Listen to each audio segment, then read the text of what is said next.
খাবলৈ কেনেকুৱা হৈছে? ভাল হৈছে নাই? কেনেকুৱা আছে খাবলৈ? ভাল লাগিছে খাই? সুপ্ৰভাত বন্ধু বান্ধৱসকল, আজি ৰাতিপুৱা এটা বহুত বঢ়িয়া বস্তু খাবলৈ মানে এতিয়া বনাম বুলি ভাবিছোঁ। মোকে কাম কৰোঁ সদায় সদায়। সান্দহখিনি কিবা বগা বগা যে? বৰা চাউলৰ সান্দহ। মিলত হেৰি কৰি কিনে পোহৰ চাউলৰ হেৰি কৰে যায়। সেইবোৰ ৰুমৰ আকৌ। এইবোৰ খাওঁ নেকি? খা অলপ খাবা নেকি? খাই নেকি মায়ে? কেলে? মানুহে নৰ্মেলি বিহু বতৰতে সান্দহ খায়, কিন্তু আমি মানে আবতৰীয়াটো সান্দহ খাওঁ। মনালিছাহঁতক কেতিয়া ৰুবা কেতিয়া? টিকলি যাম দেই, মজা লাগিব। কেলে মাতিছিলি ইমান তেটো খালি? গাড়ীখন উলিয়াই দিবলৈ গাড়ী ধুব এতিয়া। মচন্দৈ পাত। মচন্দৈ মান ধনিয়া। কি ধনিয়া? মান ধনিয়া। এইখিনি কি হয় কোৱাচোন? জানা যদি? নেজানো। দুপৰ টেঙা পাত। দিল পাত। মচন্দৈ একদম গোপগোপনি উঠি গৈছে। আৰু বৰষুণ দিব চাগে। তহঁতি খাই টকলা কৰিলি ন আম? এটা জেগাত ওলাই যাম বুলি ভাবিছোঁ, আৰু ক'ত যাম দেখাম বাৰু, কিন্তু তাৰ আগতে আম অলপ খাই লওঁ। এইফালে চব চাটনি বনি গ'ল। কি আছে চাটনি কওকচোন? মচন্দৈ, নৰসিংহ পাত, মানিমুনি, ভেদাইলতা, আম, আদা, ৰচুন, জলকীয়া।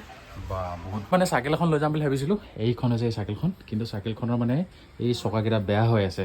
সেইকাৰণে এতিয়া মানে খোজকাঢ়ি ওলাই দিওঁ আৰু। তো আজি মই ওলাই আহিছোঁ সংবিধানলৈ বুলি। তো সংবিধাননো হয় কি বলক এবাৰ চাওঁ। এইটো হৈছে সংবিধান চাবুৱা ৰাইজৰ সহযোগৰ ৰেল ষ্টেচনৰ সমীপত সপ্তাহৰ প্ৰতি শনিবাৰে দুপৰীয়া দৰিদ্ৰ শ্ৰেণীৰ লোকসকলক আহাৰ খুওৱা হয়। সুহৃদৰ ৰাইজে নিৰ্দিষ্টকৈ চুটকা পাণ দোকানতহে যেন দান বৰঙণি আগবঢ়ায়, গতিকে দান বৰঙণি আগবঢ়াব পাৰে। তো বলক অলপ সোমাই যাওঁ ভিতৰলৈ। তো এইটোৱে হৈছে সংবিধানৰ ঘৰটো। তো এই ঘৰটোৰ পৰা আৰম্ভ হৈছিলে সংবিধান অনুষ্ঠানটি।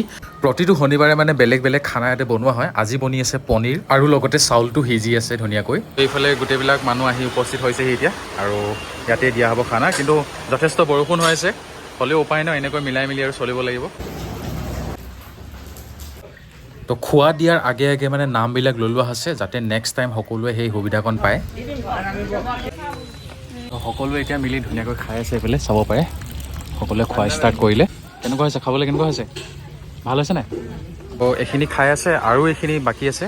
তো ইহঁতসকলক নেক্সট শ্বিফ্টত বহাই দিয়া হ'ব। কেনেকুৱা আছে খাবলৈ? ভাল লাগিছে খাই? সংবিধান অনুষ্ঠানটো লাগি থকা আজি আমাৰ এই দাদা এজন আছে, প্ৰায় 8 মাহমান হ'ল। তো আপোনাৰ নামটো?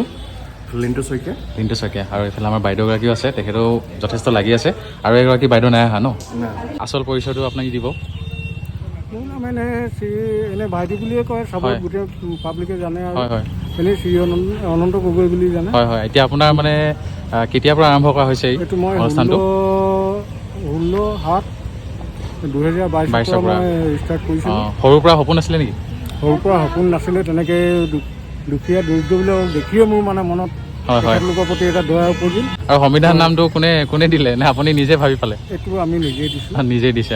মানে আপোনাৰ পৰা সৃষ্টি আৰু। মোৰ পৰাই ঠিকে। কোনোবা যদি ইচ্ছুক ব্যক্তিয়ে যদি দান বৰঙণি আগবঢ়াম বুলি ভাবিছে, তেতিয়াহ'লে ৰাজশ্ৰী বুলি এখন চাবত হোটেল আছে, তাৰ আগফালে যিখন সৰু ঘুমটি পাব, তাতে আপোনালোকে সংবিধান অনুষ্ঠানটোৰ কাৰণে দান বৰঙণি আগবঢ়াব পাৰে। আহি মেলি এতিয়া ঘৰ পালোহি, আৰু এইফালে মানে দেউতাই পূৰা গাড়ীখন ধুনীয়াকৈ একদম চিকচিকীয়াকৈ ধুই দিলে।